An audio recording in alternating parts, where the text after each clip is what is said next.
In this video, we're going to discuss how we can graph the parent function of an exponential function. So on the screen, you'll see that we have the parent function for an exponential graph. And what you'll notice with this parent function is you're going to have y equals, and you're going to have x up here in the exponent.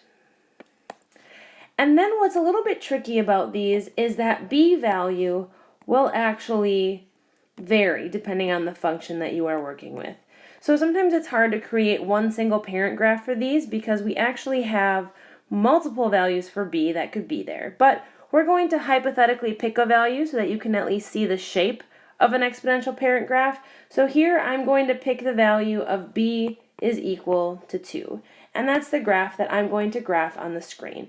So I'm going to graph y equals 2 to the power of x, noticing here that x is up here in our exponent. And what we're going to do is we're just going to get an idea of what this graph looks like by calculating 5 points. So I'm going to calculate x is -1, -2, 0, 1, and 2. So off here on the side, I'm just going to practice calculating them. So we have y is equal to 2 to the power of -2. I don't want my exponent to be negative, so I'm going to rewrite it in the denominator. So I have 1 over 2 squared, which is 1 over 4. So when x is -2, y is 1/4. That's about right there. Then my next point, y is equal to 2 to the power of -1. Put that over 1. Move my negative exponent into my denominator. So I have 1 over 2.